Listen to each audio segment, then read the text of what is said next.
এমন একটা দেশের কথা ভাবুন তো, যার জন্মই হয়েছিল প্রায় অসম্ভব একটা পরিস্থিতির মধ্যে।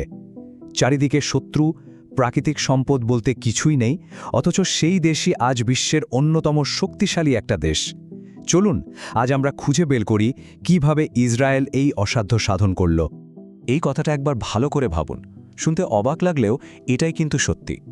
যে দেশের আসলে টিকে থাকারই কথা ছিল না, সেই দেশই আজ আমাদের প্রতিদিনের জীবনের টেকনোলজিকে কন্ট্রোল করছে। কিভাবে এটা সম্ভব হলো?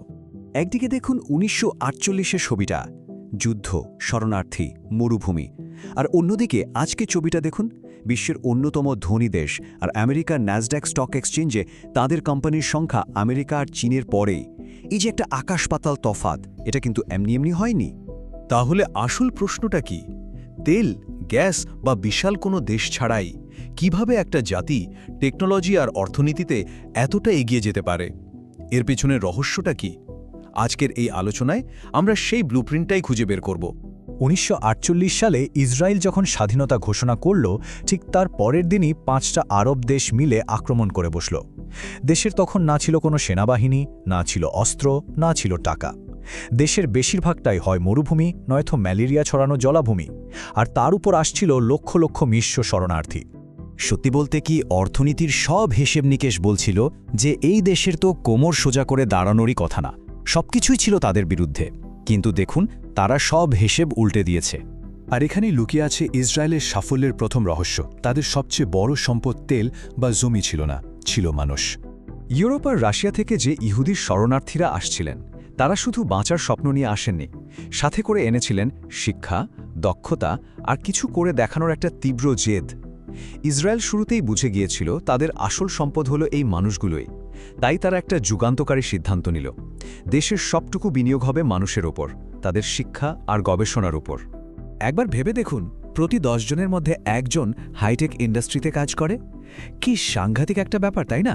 এটা থেকেই পরিষ্কার বোঝা যায় যে মানুষের ওপর তাদের বিনিয়োগটা কতটা সফল হয়েছে। ওদের সংস্কৃতিতে হুৎসপা বলে একটা কথা আছে।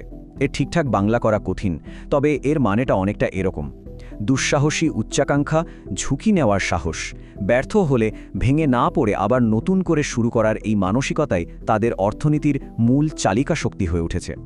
আচ্ছা, এবার আসি দ্বিতীয় এবং সম্ভবত সবচেয়ে অবাক করা কারণটাতে। যুদ্ধ থেকে কিভাবে একটা $1 ট্রিলিয়ন ইন্ডাস্ট্রি তৈরি হতে পারে? উত্তরটা লুকিয়ে আছে ইসরায়েলের মিলিটারিতে, যেটা শুধু একটা ডিফেন্স ফোর্স নয়, বরং একটা টেকনোলজি তৈরির কারখানা। ইসরায়েলে ১৮ বছর বয়স হলে সবার জন্য মিলিটারি সার্ভিস বাধ্যতামূলক, আর তাদের মধ্যে থেকে সবচেয়ে সেরা, সবচেয়ে বুদ্ধিমান ছেলেমেয়েদেরকে বেছে নেওয়া হয় ইউনিট 8200-এর মতো এলিট টেকনোলজি ইউনিটের জন্য। এই ইউনিটগুলো এমন সব সাইবার টেকনোলজি নিয়ে কাজ করে যা বিশ্বের বড় বড় কোম্পানিকেও হার মানায়। ব্যাপারটা অনেকটা এরকম: প্রথমে তারা আর্মিতে ঢুকে বিশ্বের সেরা টেকনোলজি ট্রেনিং পায়, তারপর সার্ভিসের শেষে সেই জ্ঞান আর অভিজ্ঞতাটা নিয়ে তারা সাধারণ জীবনে ফিরে আসে আর নিজেরাই $1 বিলিয়ন টেক কোম্পানি খুলে ফেলে। আপনারা অনেকেই হয়তো ওয়েজ অ্যাপটা ব্যবহার করেন, তাই না? যেটা পরে গুগল কিনে নেয়। বা ধরুন চেক পয়েন্টের মতো বড় বড় সাইবার সিকিউরিটি কোম্পানি। এদের সবার শুরু কিন্তু ওই মিলিটারি ইউনিট থেকেই। সরকারের টাকায় পাওয়া মিলিটারি ট্রেনিং এভাবেই উদ্যোক্তা তৈরির একটা অসাধারণ পাইপলাইন হয়ে গেছে।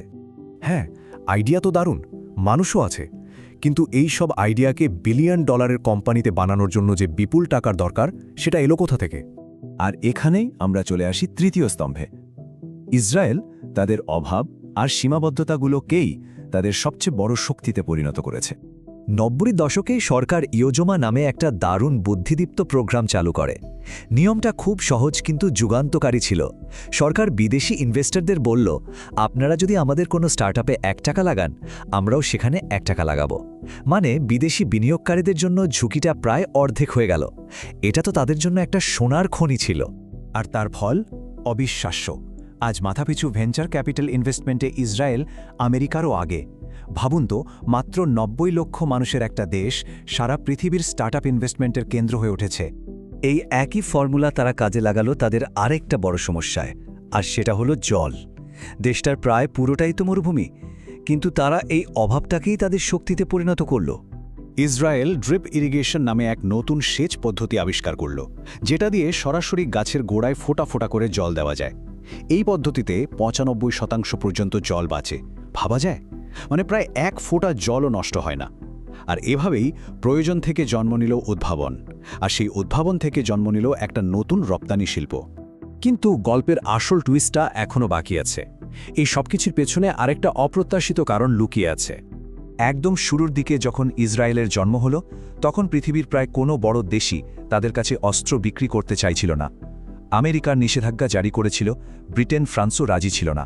ফলে নিজেদের অস্তিত্ব বাঁচানোর জন্যে ইসরায়েল বাধ্য হয়েছিল নিজেদের যুদ্ধবিমান, ট্যাঙ্ক আর মিসাইল তৈরি করতে।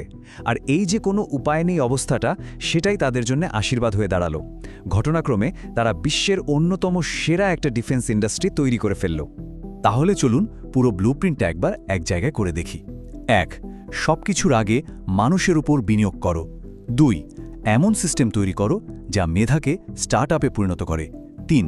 নিজের অস্তিত্বের সংকটগুলোকেই ভয় না পেয়ে নতুন ইন্ডাস্ট্রিতে পরিণত করো। আর ৪. এমন একটা সংস্কৃতি তৈরি করো যেখানে মানুষ বড় স্বপ্ন দেখতে বা ঝুঁকি নিতে ভয় পায় না। আসলে ইসরায়েলের গল্পটা আমাদের এটাই শেখায়, যা নেই তা নিয়ে আফসোস না করে সেই অভাবটাকেই নিজের সবচেয়ে বড় শক্তিতে পরিণত করা সম্ভব।